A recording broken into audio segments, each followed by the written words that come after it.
my name is Brittany Turk. I'm an alum of Darien High School, and I'm here to talk to you about my experience with suicide. Please keep in mind when listening to this that this is my experience and others' experiences may be vastly different. On October 29th, 2012, Superstorm Sandy hit the Connecticut area, leaving destruction in its path, a chaotic scene afterwards with many without power, highways shut down, and gas station lines that stretched for blocks.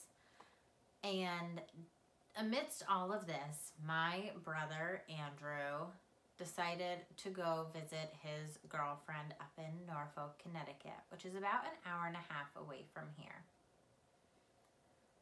On the night of November 1st, probably around the same time you're listening to this, 6 years later, he called me to ask if I could go pick him up at his girlfriend's house.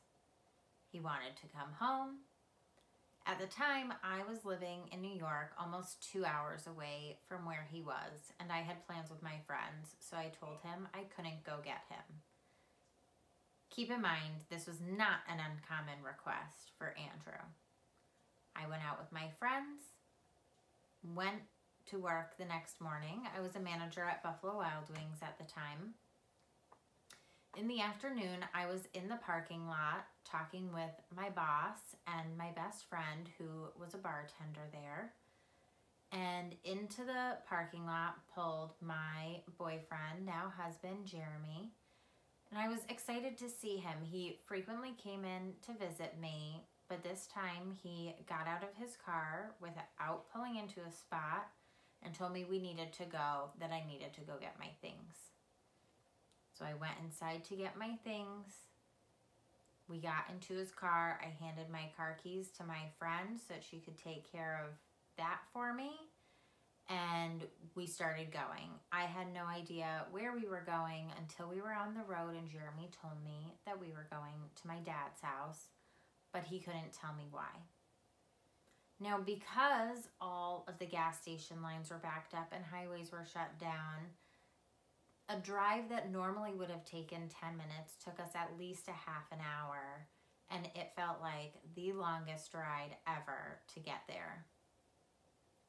When I walked into my dad's house, there were some people in the living room who told me that my dad was waiting in the kitchen. And when I went into the kitchen, my dad told me that my brother Andrew had died. I was devastated. This had not been the first time that I experienced a loss to suicide of a family member.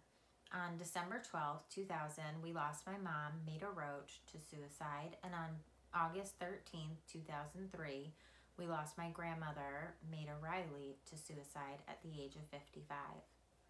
When my mom passed away, she was 32 years old, and when my brother Andrew passed away on November 2nd, 2012, he was only 19 years old. When we lost my mom, I was very young. I was only 11 years old, and when we lost my grandmother, I wasn't much older. Around both of their deaths, there was nothing I felt could be done. I didn't know that there were steps I could take to make a difference. When my brother died by suicide, though, at 19 years old, I knew that something had to change and that I needed to be involved in some way. That is what I am here to talk to you about tonight, because we cannot just sit by as this epidemic of mental illness takes loved ones from more people every day. For me, the beginning of taking action was breaking this cycle and getting help for myself. I did this by going back to therapy. When my mother had passed away, we as kids had gone to therapy for many years. So after my brother passed away, I went back to therapy and I went on medication for a little while to help me handle some of the big emotions in the grieving process of losing my brother.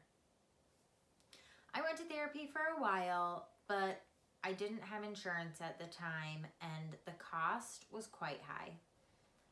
This is something that wasn't only a roadblock for me, it's a roadblock for so many people seeking help and seeking treatment for mental illness. Cost is not the only barrier that people see in their way when seeking help for mental illness. Some can't find the time to go. Others are concerned about transportation to get there. Some of these, like finding transportation, have solutions. Like there are now apps that you can get on your phone that can connect you with a counselor immediately. Another challenge for many is that while they are feeling so sad and down, it's hard to reach out. And then it takes time. It takes time to work in therapy, in talking about whatever is going on. And if they decide to take medication, the medication for mental illness is not an exact science, and it takes time to figure out the correct medication and the correct dosage for someone.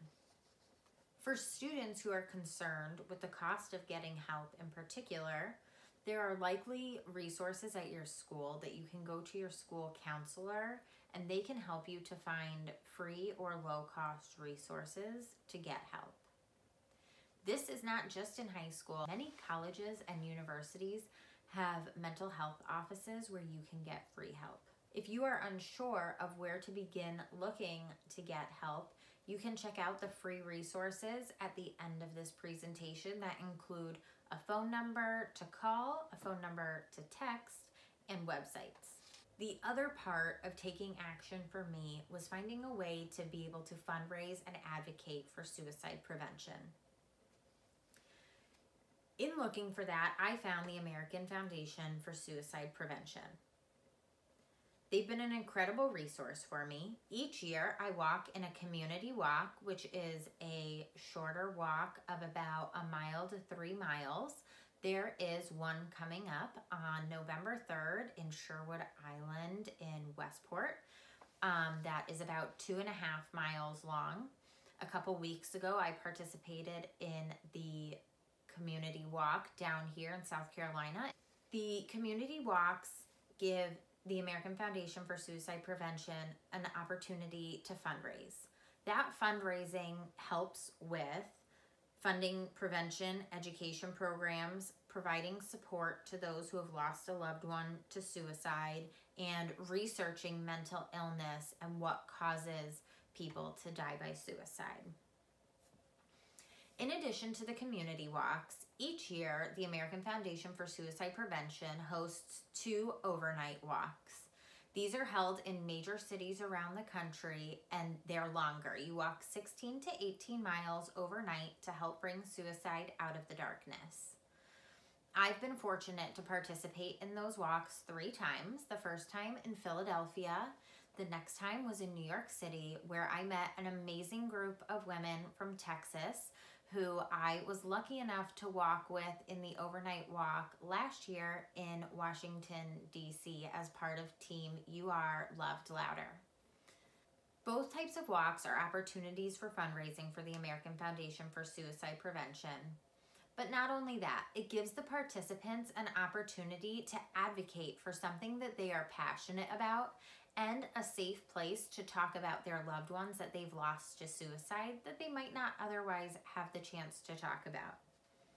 Others who walk for the American Foundation for Suicide Prevention are those who struggle with mental illness themselves.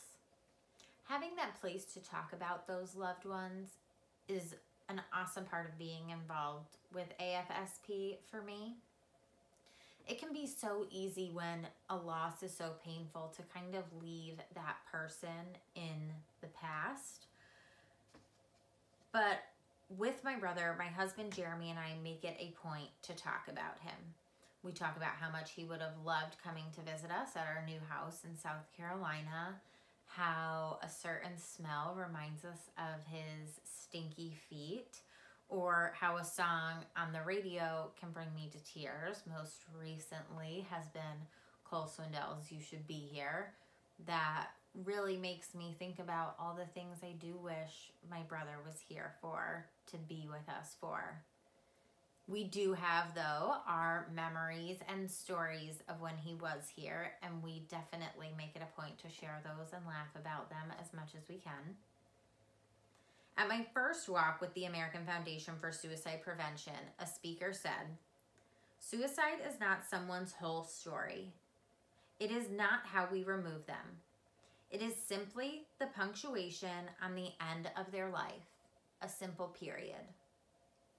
What really matters is all the sentences that come before that period." My brother had 19 years of sentences, and that's how we remember him, not the period on the end of his story.